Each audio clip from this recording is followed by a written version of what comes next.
Je voudrais donc maintenant vous parler de la confiance et j'aimerais lire dans le livre du prophète Ésaïe 2 textes bibliques.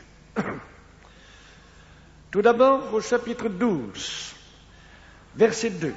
« Voici, Dieu est ma délivrance, je serai plein de confiance.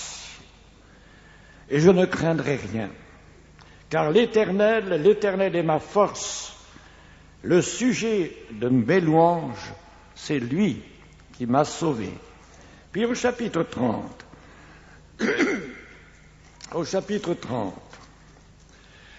et au verset 15. « Car ainsi a parlé le Seigneur, l'Éternel, le Saint d'Israël. C'est dans la tranquillité et le repos que sera votre salut, c'est dans le calme et la confiance que sera votre force. » Prions ensemble. Seigneur, nous avons ouvert ta parole et tu nous exhortes en nous demandant de placer notre confiance en toi, toute notre confiance. Alors Seigneur, nous voulons maintenant nous appuyer sur ta parole et écouter les exhortations que tu veux bien nous donner pour que, avec toi, nous puissions avancer dans cette confiance en ta parole, en tes promesses. Merci Seigneur d'être avec nous en cette matinée et d'être avec nous tous les jours et en tout temps et partout. Merci, nous avons confiance en toi et bénis-nous maintenant par ta parole. Amen.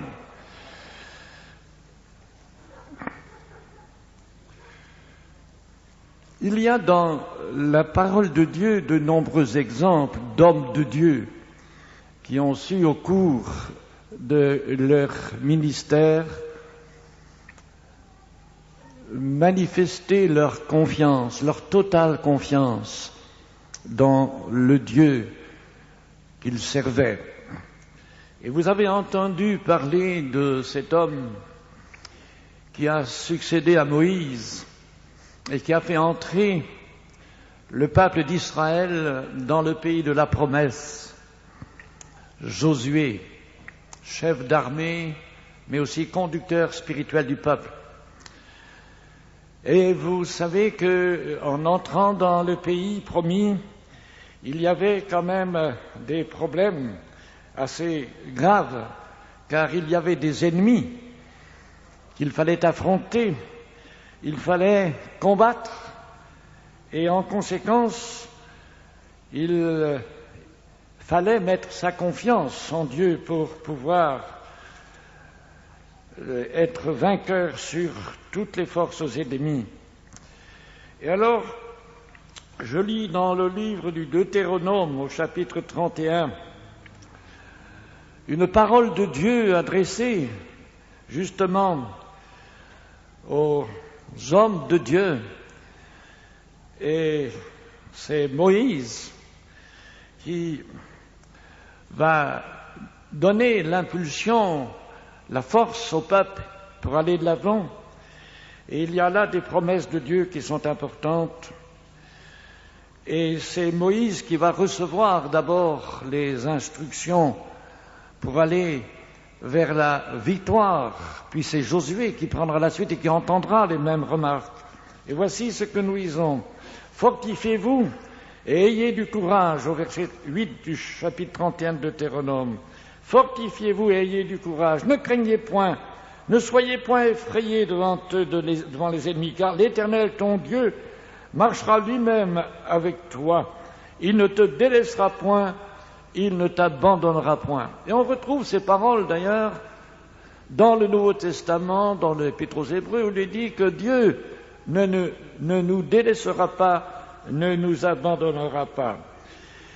Et puis, quand nous lisons le livre de Josué, chapitre 1, verset 6, nous lisons « Fortifie-toi, dit Dieu à Josué, et prends courage. » Fortifie-toi et prends courage. Il y a ces deux mots qui sont associés, la force, mais la force et le courage.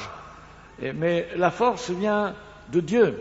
Et c'est pourquoi nous sommes invités à placer notre confiance en Dieu. Et le peuple d'Israël va s'engager donc dans la conquête du pays. Et c'est avec confiance dans les promesses de Dieu et dans les paroles d'encouragement qui leur sont données que ces hommes à la tête du peuple vont aller de conquête en conquête jusqu'à ce que le pays leur soit acquis complètement. Puis, à ce moment-là, quand Israël est installé dans le pays, il va y avoir des ennemis qui viendront de l'extérieur. Et à un moment donné, il y a une armée syrienne qui vient combattre le peuple de Dieu. Et c'est dans le 2e livre des rois que nous sommes mis en connaissance d'Élisée le prophète, qui au chapitre 6 du 2e livre des rois, au verset 15 et 16, qui dit ceci: « Le serviteur de l'homme de Dieu, le serviteur d'Élisée, se leva de bon matin et sortit, et voici une troupe entourait la ville, avec des chevaux et des chars. Et le serviteur dit à l'homme de Dieu: « Ah, mon Seigneur, comment ferons-nous » L'obstacle est là. L'ennemi puissant entoure la ville, et il semble qu'il n'y ait pas de possibilité de vaincre cette armée si puissante. Et voici que le prophète va répondre à son serviteur qui est inquiet ces paroles. Il répondit: « Ne crains point, car ceux qui sont avec nous sont en plus grand nombre que ceux qui sont avec eux. » Élisée pria et dit: « Éternel, ouvre ses yeux pour qu'il voie. » Et l'Éternel ouvrit les yeux du serviteur qui vit sur la montagne, qui vit la montagne pleine de chevaux et de chars, et les chars de feu autour d'Élisée. Donc, il y a ici une intervention divine. Mais tout à l'heure, notre frère a dit qu'il fallait que la brebis crie. Mais ici, Élisée a prié, il a crié à Dieu aussi pour la délivrance. Il y avait un obstacle, une armée puissante. Mais le serviteur ne voyait pas ce que voyait Élisée. Alors Élisée prie et dit à Dieu: « Ouvre-lui ses yeux pour qu'il voie. » Et la leçon à retirer de cette histoire, c'est que chacun de nous se trouve affronté de différentes manières. Et à certains moments de sa vie, à des obstacles, à des épreuves, soit des souffrances physiques, soit des problèmes familiaux, soit des problèmes financiers, etc. Il y a des obstacles qui sont là devant nous et nous ne savons pas comment nous en sortir. Ou certains sont soucieux quant à leurs enfants qui ne sont pas encore convertis. Ils disent: « Mais quand vont-ils venir au Seigneur? Comment ?» Enfin, plein d'inquiétudes dans les cœurs sont là comme des obstacles insurmontables. Et on oublie de voir ce que nous devrions voir par le moyen de la confiance. C'est cette réalité de la présence du Christ avec nous. Et nous sommes exhortés d'ailleurs par Jésus lui-même à lever les yeux. Il nous demande de ne point nous arrêter aux obstacles, et il le dit dans Luc 21 à propos des événements de la fin des temps. Il leur dit à ses disciples: « Levez les yeux, car votre délivrance approche. » Et nous avons lu tout à l'heure que Dieu est notre délivrance. Et c'est pour ça que je suis plein de confiance, dit le prophète. Parce que Dieu, je le sais, est ma délivrance. Il est mon secours. Et c'est au-delà de l'obstacle qu'il faut tourner nos yeux. Nous sommes comme fixés sur l'obstacle, fixés sur la difficulté, fixés sur notre problème.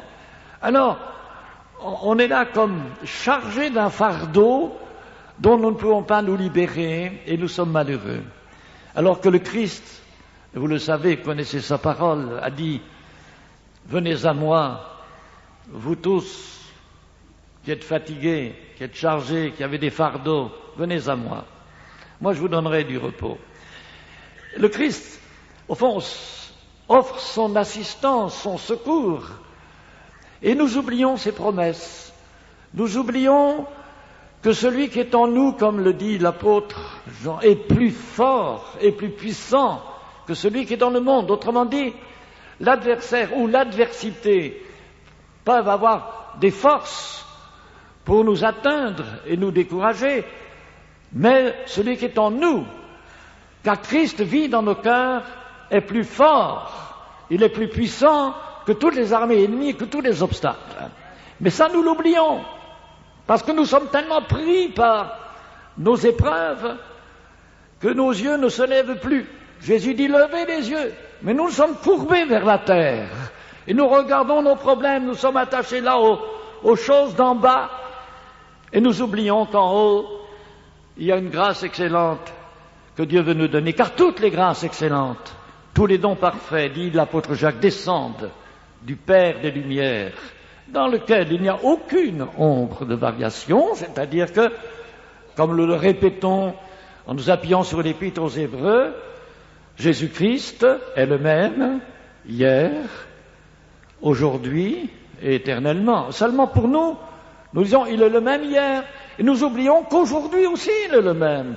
Alors nous sommes toujours en bas avec les yeux fixés sur les obstacles et nous oublions de lever les yeux, de voir. Et Isaïe priant pour que ses yeux s'ouvrent.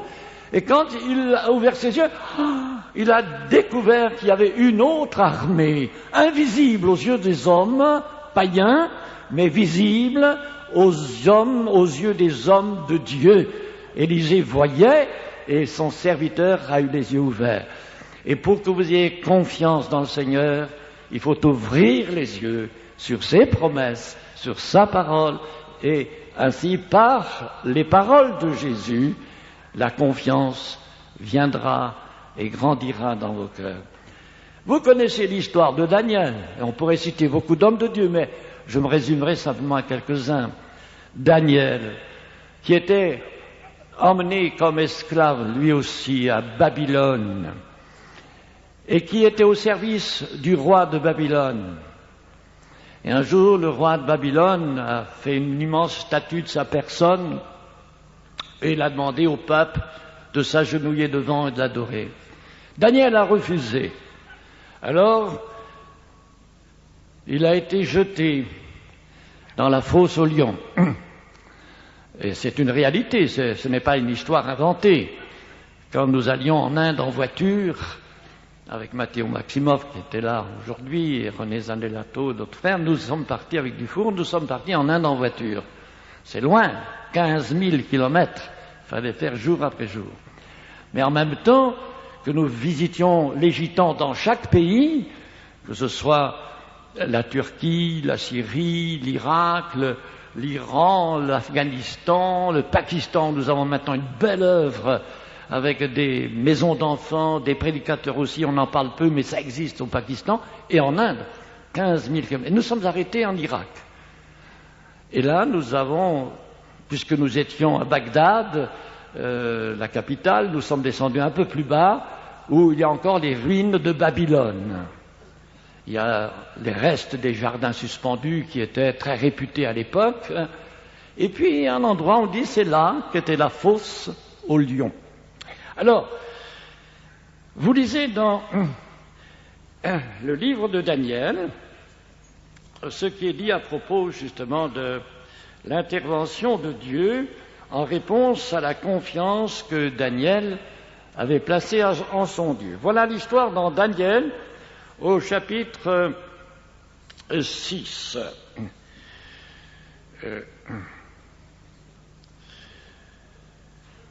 Voici l'accusation qui a été portée contre Daniel au verset 13. Ils prirent de nouveau la parole, les ennemis de Daniel, et dirent au roi Daniel, l'un des captifs de Juda n'a tenu aucun compte de toi, ô roi, ni de la défense que tu as écrite. Et il fait sa prière 3 fois le jour. Et le roi, donc, apprend cette nouvelle et décide alors de donner l'ordre au verset 16. Alors le roi donna l'ordre, condamna Daniel et qu'on le jeta dans la fosse aux lions. Le roi prit la parole, il dit à Daniel, puisse ton Dieu que tu sers avec persévérance te délivrer. Et plus tard, le roi s'approcha de la fosse. Il appela Daniel d'une voix triste au verset 20. Le roi prit la parole et dit à Daniel, Daniel, serviteur du Dieu vivant, ton Dieu que tu sers avec persévérance, est-il pu te délivrer des lions? Et Daniel dit au roi, Roi, vis éternellement, mon Dieu a envoyé son ange et fermé la gueule des lions qui ne m'ont fait aucun mal parce que j'ai été trouvé innocent devant lui et devant toi non plus, ô roi, je n'ai rien fait de mauvais. Alors le roi fut très joyeux et il ordonna qu'on fît sortir Daniel de la fosse. Et Daniel fut retiré de la fosse et on ne trouva sur lui aucune blessure parce qu'il avait eu confiance en son Dieu. Voilà l'histoire. Parce qu'il avait eu confiance en son Dieu, Dieu a envoyé un ange qui a fermé la gueule de lion. Bien sûr, si vous aviez été dans la fosse aux lions, si j'avais été dans la fosse aux lions, je ne sais pas si j'aurais eu cette confiance-là, il fallait avoir une drôle de confiance. Mais revenons à des situations plus petites. Nous avons aussi quelquefois des difficultés dans notre vie chrétienne et, comme le dit l'apôtre Pierre, il y a un lion rugissant autour de nous qui cherche qui il dévorera. Alors à ce lion rugissant, on lui ferme la gueule au nom de Jésus-Christ. Au nom de Jésus-Christ, il fuit. Il fuit. Je me souviens, quand j'étais jeune pasteur à Lille, il y a une brave dame âgée qui est venue me voir à l'Assemblée et qui m'a dit, Monsieur, je suis malheureuse parce que ma maison est hantée. Mon appartement est hanté. Tous les jours, le démon vient me tourmenter. Il apparaît tous les jours. Alors je lui dis, écoutez, il faut mettre votre confiance en Jésus, je l'exhorte, je lui demande en effet de croire qu'au nom de Jésus, le diable s'enfuira. Puis il y a un jeune professeur de français qui est à côté de moi qui dit, je peux aller avec vous là? Parce que je dis à la dame, j'irai là-bas chez vous. Parce que, il dit, si vous n'avez pas peur des démons, vous venez avec moi. Il me dit, oui, je vais. Alors nous sommes arrivés à l'appartement de cette brave dame âgée, c'était son premier contact avec l'Évangile, mais elle s'était bien rappelé que je lui avais dit qu'au nom de Jésus, le diable s'enfuirait. Alors, elle n'a pas bien compris ce que je lui avais dit, je suppose, mais enfin, elle avait en tout cas compris l'importance du nom de Jésus. Alors, avec de la craie, elle avait marqué partout Jésus, Jésus, Jésus dans son appartement. Sur les murs, sur les portes, Jésus, Jésus. Et quand ça arrivait chez elle, elle dit, comment ça va, madame? Eh bien voilà, le démon est revenu, il est venu à la fenêtre, et il m'a dit, Marie, pourquoi as-tu mis le nom de Jésus? Et puis il est parti, et il n'est jamais revenu. Et c'était sa manière de manifester sa confiance en Jésus. Et sa maison n'était plus hantée après, le démon avait fichu la camp. Eh bien, c'est une foi simple, une foi d'enfant. C'est nous qui nous compliquons quelquefois. Nous croyons qu'il faut employer des belles phrases, etc. Non. Une prière du cœur qui est l'expression de la confiance, voilà ce que Dieu attend de nous. Maintenant, permettez-moi simplement de vous dire quelques mots sur Paul, l'apôtre. Vous le savez, il a traversé bien des épreuves dans son ministère. Il a été mis en prison, il a été frappé, il a été flagellé. Et puis un jour, alors qu'il a été emmené à Rome pour comparaître devant le roi César, il y a eu une tempête sur la mer alors qu'il était emmené sur le navire vers Rome et le navire allait faire naufrage. Alors Paul a exhorté tous ceux qui étaient à bord du navire, il y avait du monde, il y avait des prisonniers, il y avait toutes sortes de gens. Et dans le chapitre 27 des Actes des Apôtres, il y a toute l'histoire du naufrage. Je ne vais pas en donner des détails, puisque vous avez l'occasion non seulement de lire, mais par les cassettes d'entendre le récit du naufrage. Et comme il y avait la tempête, ils avaient jeté par-dessus bord beaucoup de matériel du bateau pour l'alléger. Et au verset 21, il dit « On n'avait pas mangé depuis longtemps ». Alors Paul, se tenant au milieu d'eux, leur dit « Ô hommes, il fallait m'écouter et ne pas partir de Crète afin d'éviter ce péril et ce dommage. Maintenant, je vous exhorte à prendre courage, car aucun de vous ne périra, et il n'y aura pas de perte que celle du navire. » Un ange du Dieu à qui j'appartiens et que je sers m'est apparu cette nuit et m'a dit « Paul, ne crains point, il faut que tu comparaisses devant César. Et voici Dieu t'a donné tous ceux qui naviguent avec toi. » Et Paul ajoute « C'est pourquoi, ô homme, rassurez-vous, car j'ai cette confiance en Dieu qu'il en sera comme il m'a été dit. J'ai cette confiance en Dieu qu'il en sera comme l'ange de Dieu envoyé par Dieu me l'a dit. » Eh bien, cette confiance en Dieu, Paul l'a manifestée. Le navire, en effet, a fait naufrage à l'île de Malte, mais tout l'équipage a été sauvé. Et la parole s'est donc accomplie comme Dieu l'avait dit. Et ce que je remarque ici, c'est cette attitude de Paul. J'ai cette confiance en Dieu qu'il en sera fait comme il l'a dit. Confiance dans la parole. Et ça, c'est quelque chose d'important que nous, chrétiens, nous oublions parfois. Nous oublions la parole. Nous avons confiance, mais il faut une base, il faut une parole. Alors ici, permettez-moi de vous citer juste un exemple vécu pour que cela puisse vous encourager. Dans le psaume 91, il y a cette parole.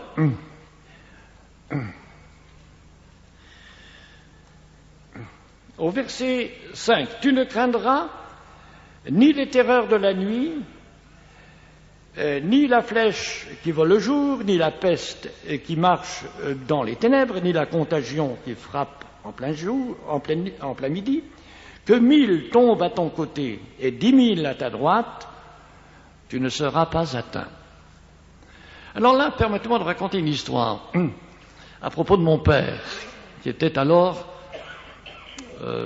au pont de Venise à Reims, travaillant dans les ponts et chaussées, au début de la guerre, la dernière grande guerre. Les Allemands étaient en train de bombarder la ville de Reims, les bombes tombaient, et cela au moment où justement les employés des ponts et chaussées devaient réparer un trou qui s'était fait par une bombe dans le port de Reims, donc au canal. Et puis, à cette époque, le scaphandrier qui descendait dans le fond avait toute une armure et il fallait accélérer sur la berge du canal une pompe pour donner l'oxygène au scaphandrier qui était relié à cette pompe par un long tuyau. Et voici que les bombes tombent et les deux hommes qui pompaient pour donner l'oxygène à Nénès, l'ouvrier qui travaillait dans le fond, fichent le camp.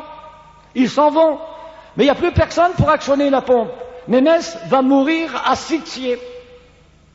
Alors, voyant la scène, mon père dit au Seigneur, tu as dit dans ta parole que si 1000 tombent à ton côté et 10 000 à ta droite, tu ne seras pas atteint. Seigneur, j'ai confiance en toi. Et il a couru vers la pompe et tout seul, il a actionné la pompe, tiré sur la corde pour dire à Nénès de remonter. Il a sauvé Nénès parce qu'il a eu confiance en son Dieu. Et pourtant, c'était un moment tragique. Il risquait la mort. Mais, par amour, il a été actionné cette pompe. Et le Christ, par amour, lui aussi, il a vu que nous étions morts dans nos offenses. Mais il est venu pour rendre à la vie nos cœurs qui étaient dans l'obscurité, nous avons manifesté notre confiance dans le Seigneur. Et maintenant, cette confiance doit être une confiance permanente dans notre vie chrétienne, confiance dans la parole de Dieu. Et l'apôtre Paul nous a donné beaucoup d'exhortations à propos de la confiance. Et le Seigneur, surtout, nous a laissé des paroles qui devraient nous encourager. Jésus a dit cette parole à ses disciples, que votre cœur ne se trouble point. Croyez en Dieu et croyez en moi. Une parole toute simple, mais qui veut nous encourager à ne pas vivre avec nos cœurs pleins de crainte et remplis de plaintes. On entend souvent des murmures. Ça, on est des gens comme ça. Quand il pleut trop, ça va pas. On a de la boue sur le terrain, c'est du mauvais temps, on se plaint. Quand il fait trop chaud, il y a la poussière qui monte. Ah, quel sale temps, regardez la poussière, on respire mal, tout le temps en train de se plaindre. Alors, permettez-moi de vous raconter justement, de vous lire du moins une histoire que j'ai trouvée dans un petit journal. Et c'est une histoire que raconte celui qui a fondé l'armée du salut, William Booth. Et il parle des chrétiens qui se lamentent toujours sur ce qui leur manque ou sur ce qui ne va pas, au lieu de compter les bienfaits de Dieu et de le remercier pour les multiples dons qu'il nous fait dans son amour. Et voici ce qu'il dit. Au cours d'une réunion chrétienne qui se tenait dans le Yorkshire, dans une partie de l'Angleterre, quelqu'un parla longuement des problèmes qu'il avait et de ses déceptions avec ses frères et sœurs dans la foi. On a aussi quelquefois des déceptions des frères et des sœurs. Il y a des critiques, il y a des choses qui se disent, et alors ça fait mal. Alors, un autre lui succéda à la tribune et dit « Je vois que le frère qui vient de parler demeure dans la rue des Plaintes. J'y ai moi-même habité quelque temps et jamais je ne me suis bien porté. L'air était malsain, la maison était malsaine, l'eau était malsaine, les oiseaux n'y chantaient plus, et moi-même j'étais triste et de mauvaise humeur. Mais j'ai déménagé. Je suis allé habiter la rue de la Reconnaissance. Et depuis lors, je me porte bien, ma famille aussi, l'air y est pur, l'eau y est pure, la maison est saine, exposée au soleil, les oiseaux chantent, je suis heureux du matin au soir. Eh bien, si j'ai un conseil à donner à notre frère, c'est de déménager. Lui aussi. Il y a beaucoup de maisons à louer dans la rue de la Reconnaissance, et s'il veut y venir, je suis sûr qu'il sera transformé. Et je serai moi-même très heureux de l'avoir comme voisin. Alors, dans quelle rue vous habitez, vous, mes frères et sœurs? La rue des Plaintes? Oh, ça va pas, celui-ci m'a fait mal. Ou dans la rue de la Reconnaissance. Oh Seigneur, merci de ton soutien, merci de ta force, merci de ta grâce, tu m'aides et tu me bénis. Changez de rue. Si vous êtes dans la rue de la Plainte, déménagez ce matin. Venez dans la rue de la joie, la rue de la Reconnaissance, la bénédiction de Dieu. Donc, il faut avoir dans son cœur une pleine confiance, comme dit la parole, je suis plein de confiance. L'apôtre Paul était convaincu que le Christ l'accompagnait dans toutes ses missions, il le dit lui-même, et parfois même il va jusqu'à dire, ce n'est plus moi qui vis, c'est le Christ qui vit en moi. Autrement, ma vie c'est pour le Christ, je ne veux pas savoir autre chose que Jésus-Christ crucifié. Et il parlait tout le temps du Christ, et Christ lui disait, ma force accomplie dans ta faiblesse, ma grâce te suffit. Autrement dit, ne te plains pas, ma grâce te suffit. Et ça me rappelle aussi une expérience que nous avons faite lorsque je suis allé aux États-Unis. Bon, je suis allé une fois tout seul, avec ma petite mallette, avec mon billet qui m'avait coûté $99, c'était 500 francs environ. Et avec 500 francs, j'avais un billet pour le bus, un bus moderne, ultra moderne,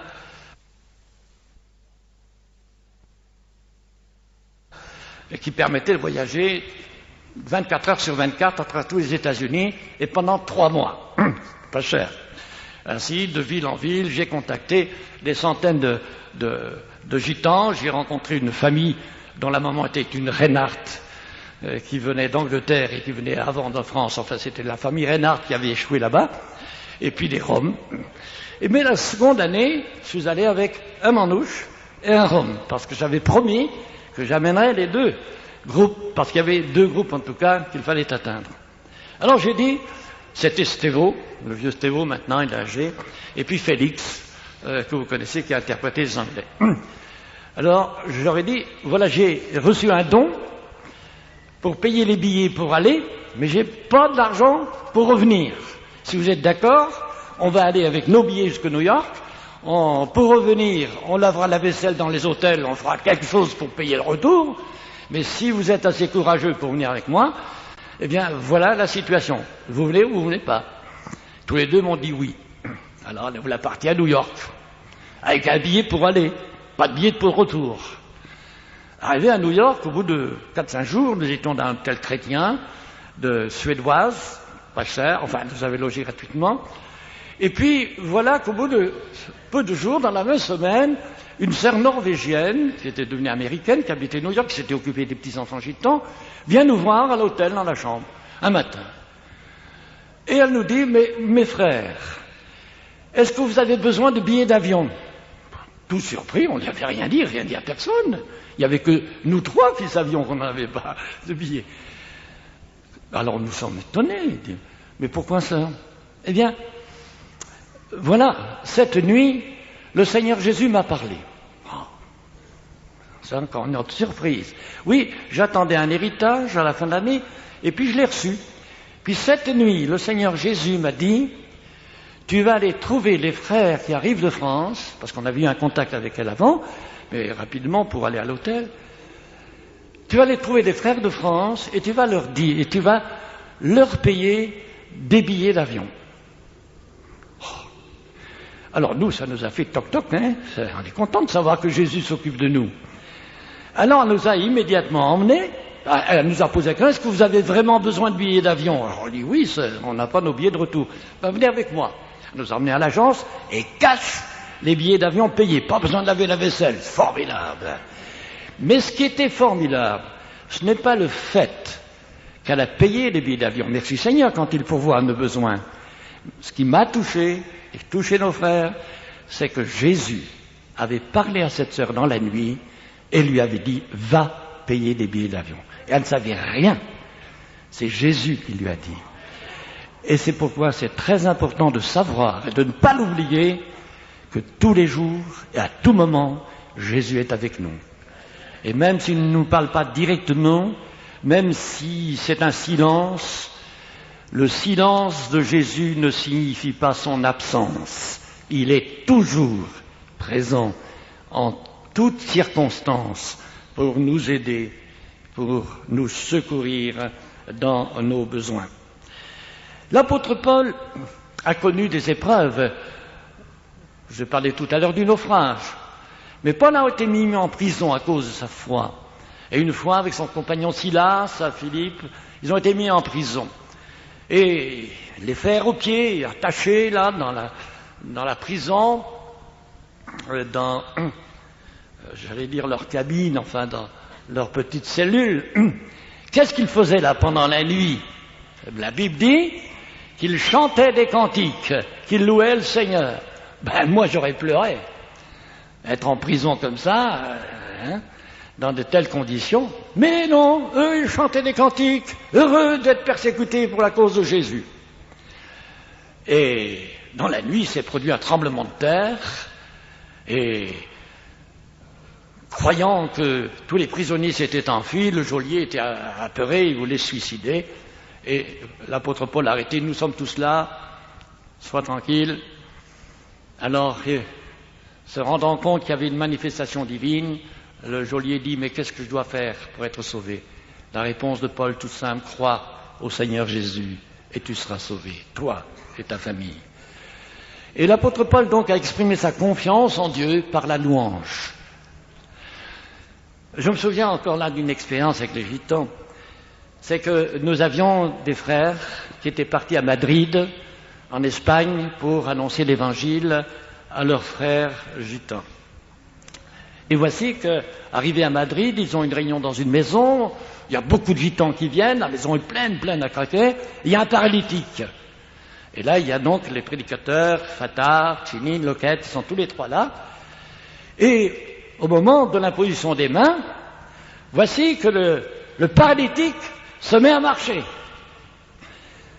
Mais il y a tellement de monde qu'il ne peut pas circuler dans la maison. Il sort dehors, tout le monde sort dehors, il marche, il court. Mais les gadgets qui sont dans les HLM, pas loin de là, ils voient ça, ils disent qu'est-ce que c'est que cet attroupement de gitans, qu'est-ce qu'ils font? Ils appellent la police. Et la police arrive. Maintenant, évidemment, la police ne sait pas ce qui se passe.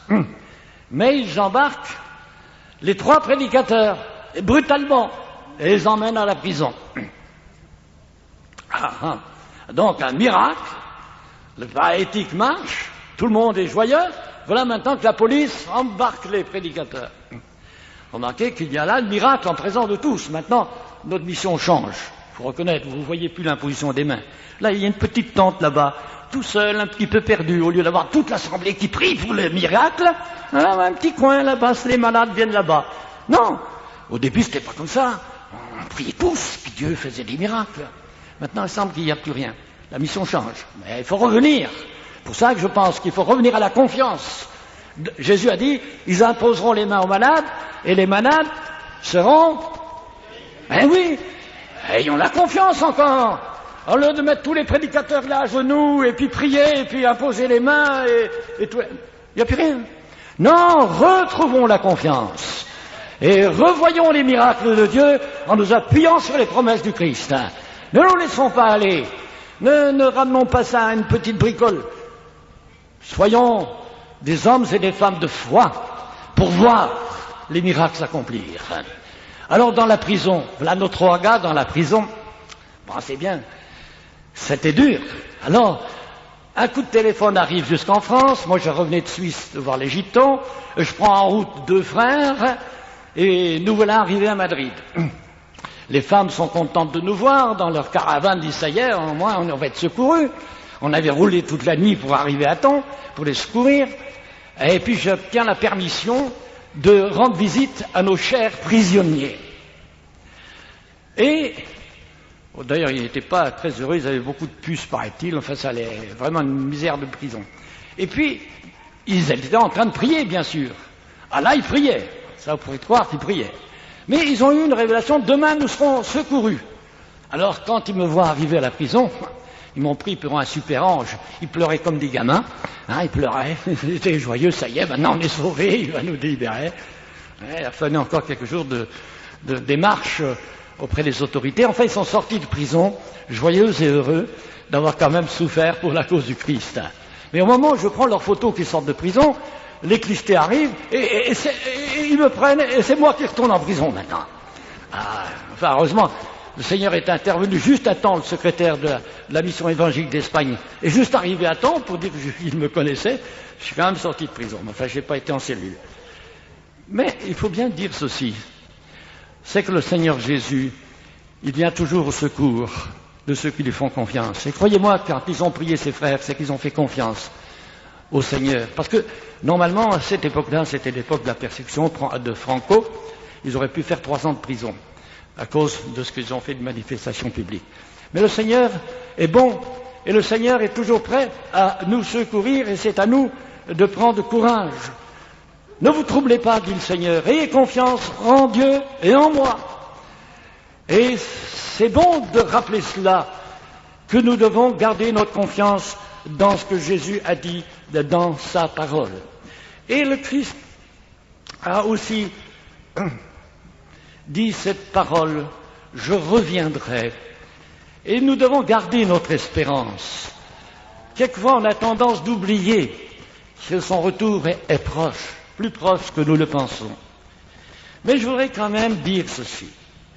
C'est qu'il arrive que certains prédicateurs veulent tellement piocher dans leur Bible qu'ils font des ornières. Et ils ne restent plus dans la ligne droite et ils vont chercher des petites choses qui ne sont pas simples du tout. Et moi, j'ai peut-être cette tendance d'être un peu comme un enfant, comme ces premiers gitans qui disaient, puisque Jésus l'a dit, c'est que c'est vrai, et qui s'adressaient à Jésus comme un ami, Et je me souviens de ce frère Band qui, passant dans la rue, s'adresse à un garagiste et lui dit « Tu peux pas me dire où ça se trouve, ça ?» Et le garagiste se fâche « Comment, monsieur?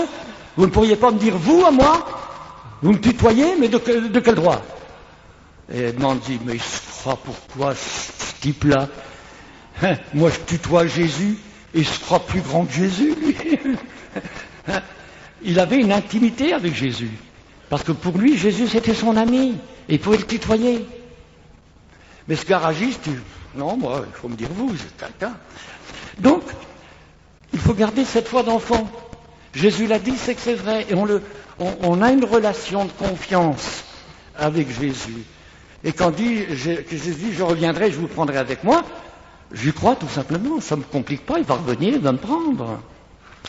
Et puis quand je lis dans la parole de Dieu, dans Luc 21 par exemple, où Jésus va parler de Jérusalem qui sera libérée des nations, mais que les nations vont alors connaître, parce qu'ils vont attaquer Jérusalem, une angoisse, l'angoisse des nations. Et il va en parler. Mais il va dire à ses disciples, pour vous,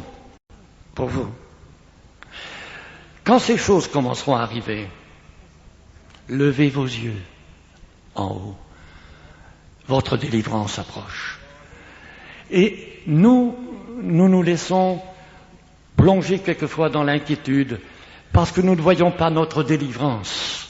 Nous voyons l'obstacle, mais nous ne voyons pas la délivrance par la foi. Et puis, Jésus va nous mettre en garde. Il dit, voyez, faites attention à vous-même. Ne vous laissez pas entraîner par les soucis du siècle.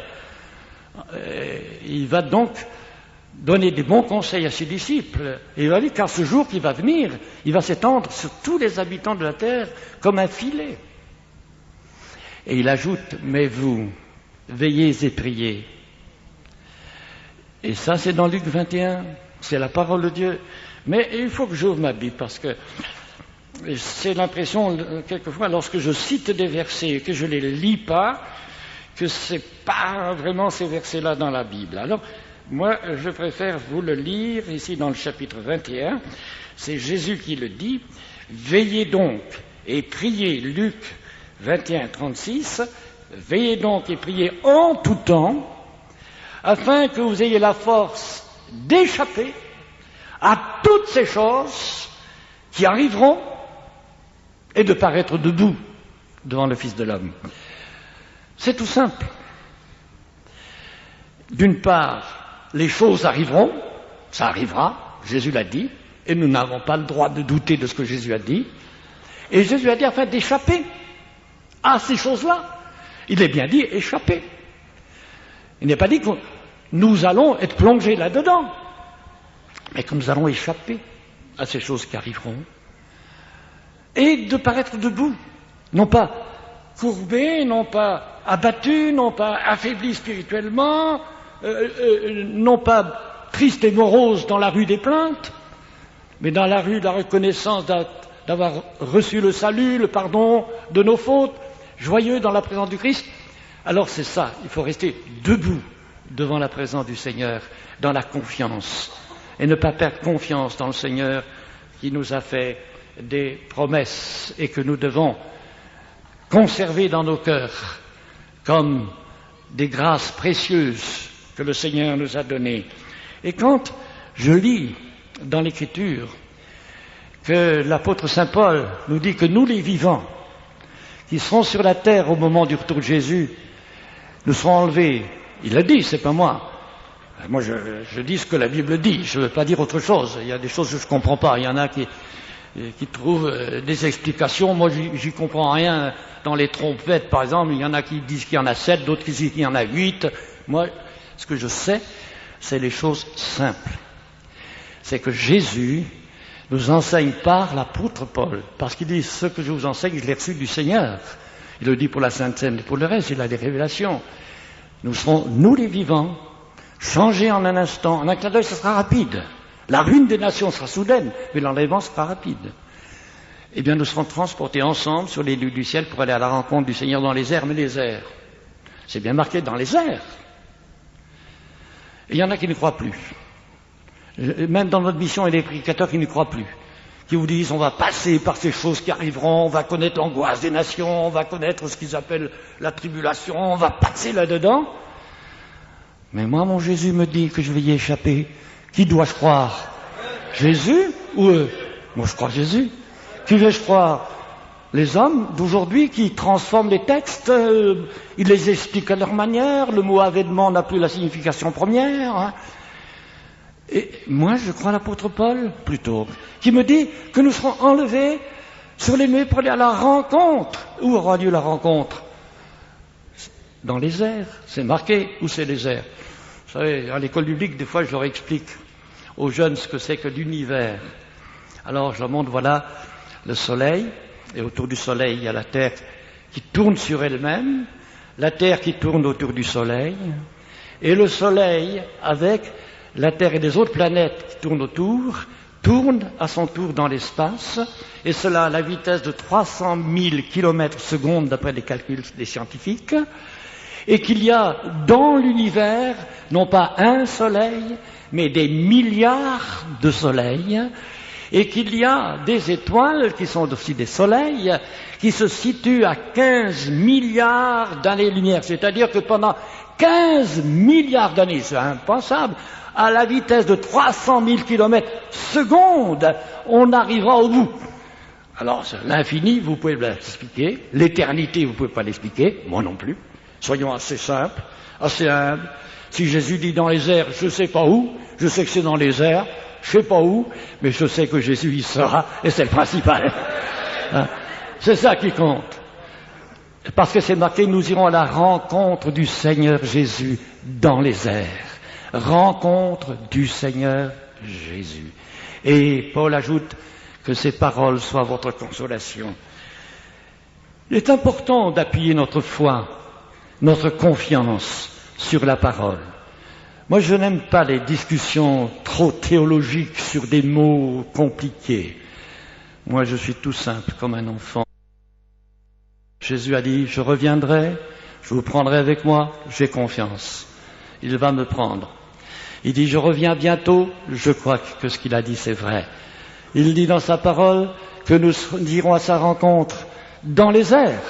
Après, on viendra avec lui et les anges, oui, mais tout ça se fait dans l'avènement qui comprend plusieurs périodes peut-être plus courtes qu'on l'imagine, plus rapides aussi qu'on l'imagine. C'est un rabbin qui en Israël, j'ai eu le plaisir d'aller souvent en Israël et de rencontrer des rabbins. Même avec mon ami Kosman, qui était pasteur de l'Assemblée évangélique, on a eu une rencontre avec une vingtaine de rabbins, dont des uns étaient très âgés, et on parlait bien sûr des prophéties concernant la venue du Messie, de Jésus. Et il y en a qui disaient, oh mais oui, quand le Messie va venir, il va y avoir des événements, ça se produira en 4 semaines, ou 4 jours, ou 4 heures.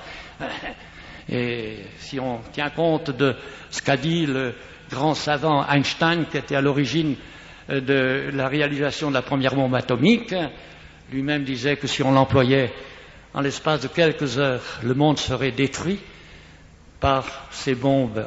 Les 2 tiers de l'humanité périrait. Et quand il y a eu la rencontre entre Gorbatchev, qui était alors chef de la Russie soviétique, et Bush, le président des États-Unis, sur un bateau de guerre dans la Méditerranée, ils ont décidé de diminuer la puissance de destruction. Ils ont dit, nous avons le pouvoir de détruire 12 fois la Terre. Vous vous rendez compte de la puissance? Mais voilà, maintenant on va diminuer, on va la détruire seulement 6 fois. C'est déjà assez. Vous vous rendez compte, les hommes, comment ils sont bizarres? Mais ça, c'est les hommes, les calculs des hommes. Ce que je regarde, c'est la parole, il y aura de l'angoisse chez les nations. Mais quand on veut me dire à moi qu'on va connaître cette angoisse, moi je dis non, moi je suis chrétien, j'ai pas d'angoisse dans mon cœur, moi j'ai pas de crainte, donc je suis pas dans l'angoisse des nations. Moi je suis dans la joie de l'espérance du retour de Jésus-Christ et je l'attends avec confiance et avec simplicité. Alors je voudrais terminer, j'ai pas fait attention à l'heure, mais j'ai besoin aussi personnellement de renouveler ma foi en lisant les textes bibliques et je vais en lire avec vous si vous voulez bien, vous rappelant aussi de cette parole du Christ à ses disciples qui étaient un peu découragés parce qu'ils avaient appris qu'il allait mourir. Il leur a dit, prenez courage car j'ai vaincu le monde. Autrement dit, il leur dit de prendre courage, mais en même temps, ayez confiance en moi, parce que moi j'ai vaincu déjà le monde. La victoire est de mon côté, alors ayez confiance en moi et prenez courage, moi je ne vous abandonnerai pas. C'est ce que le Christ a voulu leur dire. Et maintenant j'aimerais lire dans le psaume 13, si vous pouvez suivre avec moi, pour ceux qui savent lire, dans le psaume 13, verset 6. Juste quelques versets et je termine.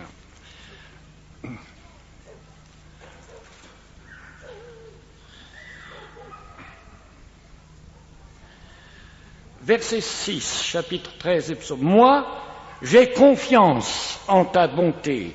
J'ai de l'allégresse dans le cœur à cause de ton salut. Je chante à l'Éternel, car il m'a fait du bien. J'ai confiance. J'ai confiance. Est-ce que tu peux le dire ce matin? J'ai confiance en ta bonté. C'est ça l'important.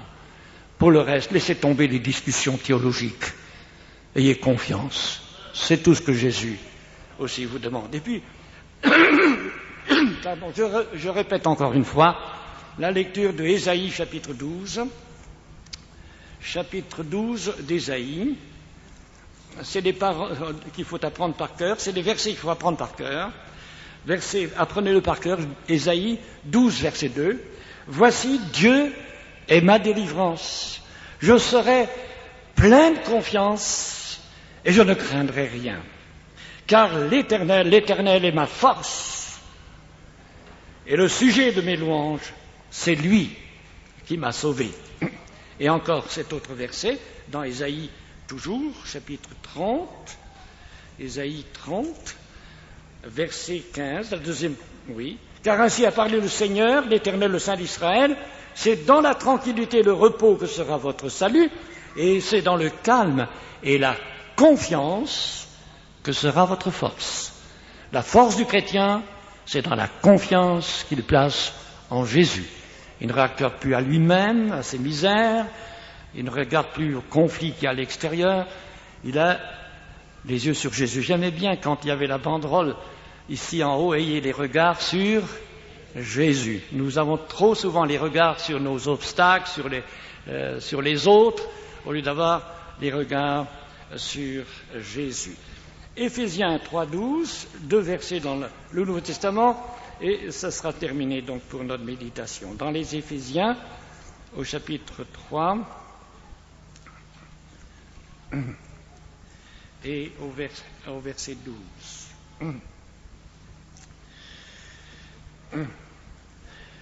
Alors il dit, Jésus-Christ, en qui nous avons, par la foi en lui, la liberté de nous approcher de Dieu avec confiance. Voilà, le chemin est ouvert, Jésus l'a ouvert, et nous pourrons aller à Dieu en toute confiance. Dieu entendra notre cri, Dieu nous exaucera et Dieu nous aidera. Maintenant, le dernier verset, et celui-là aussi est important, je voudrais quand même vous le lire dans Hébreux 3, verset 6. Christ, tout d'abord, verset 5, pour Moïse, il a été fidèle dans toute la maison de Dieu comme serviteur pour rendre témoignage à ce qui devait être annoncé, mais Christ l'est comme fils sur sa maison. Et sa maison, c'est nous, pourvu que nous retenions jusqu'à la fin la ferme confiance et l'espérance dont nous nous glorifions. Retenir jusqu'à la fin une ferme confiance. Il faut la retenir. Parce qu'il y a aussi un enseignement qui se répand des fois parmi les gadgets, et des fois ça touche aussi quelques gitans, en tout cas en Angleterre, ils en sont victimes. Comme ils sont victimes de ceux qui annoncent que Jésus ne reviendra qu'à la fin du millénium, c'est-à-dire dans 1000 ans. Alors, 1000 ans, moi je serais déjà mort, et vous aussi. Hein. Alors, heureusement qu'on attend pour maintenant. Mais il y en a aussi qui disent non, quand on est sauvé pour toujours, vous pouvez faire les 400 coups, chourave, quand vous manque gave, et puis etc., enfin, tout ce que vous voulez. Non, la Bible dit que nous serons de sa maison si nous retenons notre ferme confiance jusqu'à la fin, afin que nous retenions fermement notre confiance jusqu'à la fin. Alors c'est pas seulement la confiance d'un jour, c'est la confiance de tous les jours. Et il ne faut pas fléchir dans cette confiance. Parce que souvent, si nous sommes faibles chrétiens, c'est parce que nous avons perdu la confiance. Et nous essayons par nos efforts, par toutes sortes de moyens de nous en sortir. Dites-vous bien que Jésus vous aime plus que vous l'imaginez. Et j'ai bien aimé cette petite histoire de notre berger qui a gardé le troupeau, mais qui n'a pas entendu la petite brebis perdue crier. Et lui, il aimait sa petite brebis, mais la brebis n'a pas crié. Jésus nous aime tous, mais si nous n'avons pas confiance en lui, comment voulez-vous qu'il s'occupe de nous? Si vous n'avez pas confiance en Jésus, vous perdez tout. Alors gardons la confiance en Jésus. Ne vous laissez pas troubler par toutes sortes d'enseignements qui voudraient enlever votre confiance, votre paix intérieure, votre espérance. Soyez simple, comme la Bible nous le demande. Ayez confiance en moi, dit le Seigneur. Et je voudrais simplement maintenant vous aider. Peut-être certains ont perdu la confiance. Peut-être certains sont accablés ou ne savent pas s'en sortir. Et ils ont les yeux fixés sur leurs obstacles, sur leurs problèmes. Ils ont oublié de fixer leur regard sur Jésus, qui lui veut les aider, qui lui veut les secourir, qui est présent avec eux. Mais ils ont oublié qu'il était là et ils ont perdu confiance. Peut-être ce matin, c'est le moment de retrouver cette confiance pour voir la bénédiction de Dieu dans nos vies.